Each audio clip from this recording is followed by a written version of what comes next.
Hi అండి. నమస్తే. Welcome to Priya's kitchen talks. ఇదొచ్చేసి నిన్న ఈవినింగ్ వ్లాగ్ అండి. ఈవినింగ్ టీ ఇంకా స్నాక్స్ లాగా వెజిటబుల్ కట్లెట్స్ లాగా చేశాను. కాకపోతే డీప్ ఫ్రై చేశాను. మీరు కావాలనుకుంటే నార్మల్ ప్యాన్ పైన కొంచెం ఆయిల్ వేసుకొని నార్మల్గా ఫ్రై చేసుకోవచ్చు. నేనైతే డీప్ ఫ్రై చేశాను. ఇంకా టీ కూడా చేశాను. టీ నేను ఎలా చేస్తానో చూద్దాము. సింపుల్గా మేము రెగ్యులర్గా ఇలానే చేసుకుంటూ ఉంటాను. చాలా బాగుంటుంది టీ కూడా. అయితే ఆనియన్స్ కట్ చేసుకున్నాను. పచ్చిమిరపకాయలు కూడా కట్ చేసుకోవాలి. ఆనియన్స్, పచ్చిమిర్చి బాగా సన్నగా కట్ చేసుకోండి. తర్వాత ఇక్కడ నేను క్యాబేజ్, క్యారెట్, పొటాటో తీసుకున్నా. క్యాబేజ్ కొంచెం బాగా తురిమి తీసుకున్నాను. అలానే క్యారెట్ ఒకటి, తర్వాత పొటాటో కూడా ఒకటి తీసుకొని మంచిగా తురిమి పెట్టుకున్నాను. క్యాబేజ్ కొంచెం ఎక్కువగానే ఉంటుంది. మనకి వాటర్ ఏం వేయాల్సిన అవసరం లేదు.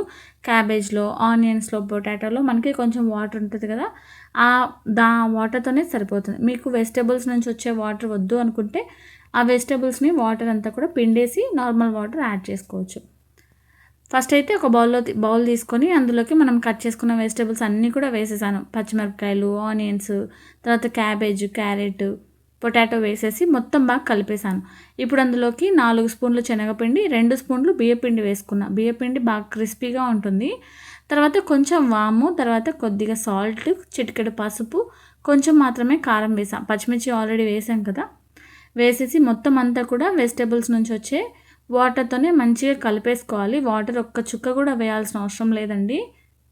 మనకి అంతా వాటర్ అంతా కూడా వెజిటేబుల్స్ నుంచి కరెక్ట్గా సరిపోతుంది. ఒకవేళ మీకు వాటర్ ఎక్కువ అయిపోయింది అనుకుంటే ఒక టేబుల్ స్పూన్ మళ్ళీ శనగపిండిని యాడ్ చేసుకోండి. నేను తీసుకున్న దానికైతే 4 స్పూన్లు శనగపిండి, 2 స్పూన్లు బియ్యపిండి కరెక్ట్గా సరిపోయింది. తర్వాత సన్నగా కట్ చేసుకున్న 2 రెమ్మల కరివేపాకు కూడా వేసుకొని దాన్ని కూడా వేసి మొత్తం బాగా కలిపి పెట్టేశాను. ఇప్పుడైతే డీప్ ఫ్రైకి సరిపడా ఆయిల్ యాడ్ చేసుకుంటున్నా పెనంలోకి.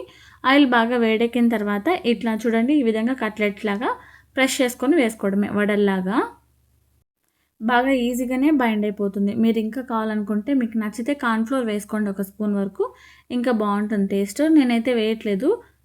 ఆయిల్ అయితే అస్సలు పీల్చదండి. సేమ్ మనం వేసిన ఆయిల్ ఎలా అయితే ఉంటుందో అలానే ఉంటుంది. బాగా లో ఫ్లేమ్‌లో పెట్టేసి మంచిగా క్రిస్పీగా ఫ్రై చేసుకోవడమే. లో ఫ్లేమ్‌లో పెట్టి మొత్తం బాగా కలర్ పైన చేంజ్ అయ్యేంత వరకు ఫ్రై చేసుకోండి. లోపల వరకు బాగా ఉడుకుతుంది. నేనైతే ఇక్కడ ఫ్రై చేస్తున్నాను. ఇంకా ఆల్టర్‌నేట్‌గా అలానే టీ కూడా పెట్టేస్తున్నాను. గిన్నెలోకి చూడండి, ఇక్కడ నేను కొంచెం 1 ఇంచ్ వరకు అల్లం తీసుకొని బాగా దంచుకున్నాను. అల్లంని బాగా మెత్తగా దంచేసుకొని అందులోకి ఒక ఇలాచీ వేస్తున్నాను. ఇంతే అండి. నేను ఇంక ఎక్స్ట్రాగా ఏం వేయను మసాలా టీకి. ఓకే. ఒక ఇలాచీ కూడా వేసుకున్న తర్వాత దాన్ని కూడా దంచి పెట్టేసాను.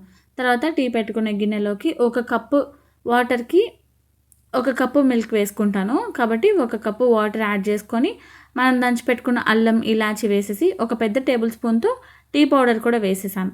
వేసేసి దాన్నైతే స్టవ్ పైన పెట్టేసాను. ఇంకా టీ డికాషన్ బాగా మరుగుతూ ఉంటుంది. ఈ గ్యాప్‌లో మనం ఫ్రై చేసుకుంటున్నాం కదా, లో ఫ్లేమ్‌లో పెట్టండి లేకపోతే మాడిపోతుంది. మొత్తం బాగా ఫ్రై అయిపోయిన తర్వాత ఈ కట్లెట్స్ని అన్నిటిని కూడా తీసేసి ప్లేట్లోకి సర్వ్ చేసేసుకోవడమే. నేనైతే కొంచెం పిండి అలానే ఎత్తి పెట్టాను. ఈవినింగ్ మనీ వచ్చిన తర్వాత మనీ కొన్ని వేసిద్దాంలే, రైస్లోకి నంచుకొని తింటాడని చెప్పేసి. ఇప్పుడైతే కట్లెట్స్ సోను కోసము, ఇంకా టీ అయితే మా కోసము. కట్లెట్స్ అన్నీ తీసేసి ఒక ప్లేట్లోకి పెట్టేశాను. ఈ గ్యాప్లో మనకి డికాషన్ కూడా బాగా మరిగిపోయింది. ఇప్పుడు ఒక కప్పు వాటర్కి ఒక కప్పు మిల్క్ వేసేసాను. వేసేసి మొత్తం బాగా కలుపుకుంటూ ఒక 2, 3 పొంగులు వచ్చేంత వరకు బాగా కలుపుతూనే ఉన్నాను లో ఫ్లేమ్లో పెట్టేసి. నేను ఇక్కడ 3 టీ స్పూన్ల వరకు షుగర్ యాడ్ చేసుకుంటున్నా. నేను షుగర్ చాలా తక్కువ తీసుకుంటాము. స్పూన్ కూడా చాలా చిన్నది. టీలోకి షుగర్ కూడా వేసేసి మళ్ళీ ఒక 2 పొంగులు వచ్చిన తర్వాత సర్వ్ చేసేసుకోవడమే. టీ అయితే ఇలా ట్రై చేయండి, చాలా బాగుంటుంది. మేము రెగ్యులర్గానే ఇలానే పెట్టుకుంటూ ఉంటాము. తర్వాత వచ్చి స్టవ్ ఆఫ్ చేసి ఇంకా గ్లాస్లోకి అయితే సర్వ్ చేసేసుకోవడమే. అంతే అండి. ఈవినింగ్ స్నాక్స్ తర్వాత టీ అన్నీ కూడా అయిపోయింది. ఇదండి మా ఈవినింగ్ రొటీన్ అనమాట. గ్లాస్లోకి టీ అయితే వేసేసాను. అంతే అండి. ఒక్కసారి ట్రై చేయండి. ఈ కట్లెట్స్ చాలా బాగుంటుంది. అయినా బాగా క్రిస్పీగా ఉంటుంది, లోపల సాఫ్ట్గా ఉంటుంది, టేస్ట్ కూడా చాలా బాగుంటుంది.